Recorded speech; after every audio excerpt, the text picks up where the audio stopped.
This close call that happened in this motorcycle incident is a very good reminder that we need to be paying attention. So remember to zone in, intersections are dangerous, and practice your emergency skills.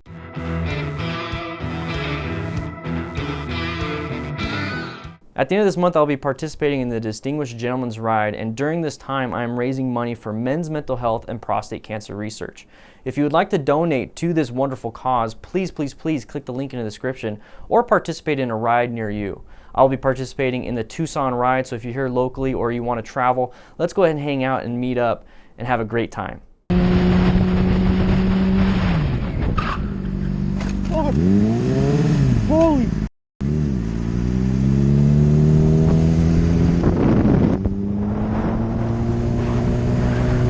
All right, now that we saw the incident here, we're going to go ahead and talk about what we should be really paying attention to, okay? This close call is really telling us, hey, this happens. Okay, we need to zone in. Okay, zoning in, not zoning out. We need to focus on hazards that are coming up. Intersections are actually one of the biggest hazards out there other than curves. Curves and intersections kill a lot of motorcyclists, especially vehicles turning left in front of a motorcyclist. We also need to practice our emergency skills. And when we practice our emergency skills, we know how to brake, we know how to swerve, we know how to do a bunch of stuff that will allow us to stay alive. So let's go ahead and move on over to this area, and this is the intersection. This is that hazard zone that we have. We have the vehicle obviously pulling out in front of us, but we also have those vehicles turning right going into the other way. You don't know if they're going to be turning left, all these different things, because we're not really paying attention. And I think that's what happened here with this motorcyclist, is that he was not zoned in, he was zoned out.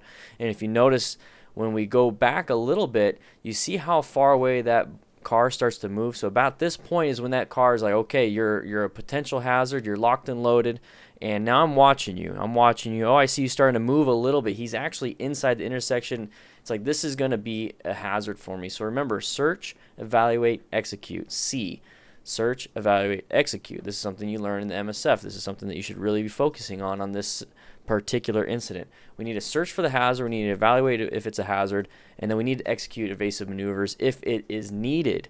Okay, another evasive maneuver that you can do is slow down. So we go up to this point, and I'm going to go ahead and hit play. I'm going to actually scroll back. I'm going to hit play, and I want you to find the moment he searches and evaluates that this is a hazard, and then almost last second he decides to execute any type of evasive maneuvers.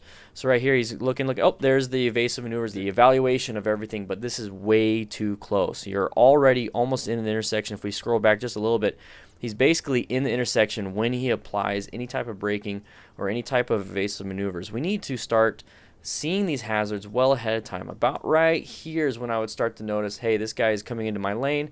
I have a really good space cushion here, and I'm going to start to slow down. I'm going to roll off the throttle. Rolling off the throttle is going to initiate engine braking. Engine braking is a really useful tool if used correctly, and not just dumping the throttle, but rolling off smoothly. Now, if we move forward a little bit, this is at the point where if you rolled off the throttle or even brake just a little bit, you're going to increase that space cushion, and possibly this guy's going to get out of your way before you even get close to him. But just in case he gets too close or he stops right here, the thing you're going to have to do is brake before a swerve, or swerve and then brake. In this situation, I personally would have braked or broke, whatever you want to call it, and then I'm going to swerve to the right. And the reason why I choose to the right is because the path of travel of this car is already going to the left of me. He's not going to pop it in reverse and try to get out of the way. He's just going to go ahead and gun it. He's already doing one thing. It's one less step of having to shift gears. All he has to do now is accelerate and get out of the way, and that's the typical thing that people are going to do. Remember, people will do the things that will require the least amount of work and movement. All he has to do in this situation is apply gas and get out of the way. So the thing that I would be doing is braking beforehand so I can give myself that space cushion and kind of get a better evaluation. And then if I still have to do any type of evasive maneuvers, I would swerve to the right and get out of his way. So you notice how the guy never slowed down and never stopped. He is looking at where he needs to go. He's probably looking to the right around this blind median right here so he can see if there's anybody coming that way. He's not even looking at the motorcyclist, so he's not going to stop. There's no reason for him to stop. And it's incumbent on us to make sure we do evasive maneuvers. That way we can get out of his way. So right here he's applying the brakes, and then it's a little bit of a fishtail, but it almost seems like he released the brakes and started to turn the handlebars a little bit to the right. And that's as much as you possibly need in a situation like this. If you slow down beforehand, you're going to give yourself even a better gap and a better chance of not hitting that vehicle. Now, yes, you're going to have some issues afterwards. You got to check your pants and everything, but you get to ride home or ride to work, and that is all you have to do. This is a really close call, and it really does remind us to pay attention to intersections and our own emergency skills. So we really got to practice these things. But guys, if you would like to know more and how to practice these emergency skills, make sure you go over to motorcycleridingtips.com. There's a lot of free resources for parking lot exercises in there. And remember, guys, let's zone in, let's not zone out. With that said, hope you guys ride safe, be safe, and I'll be seeing you around.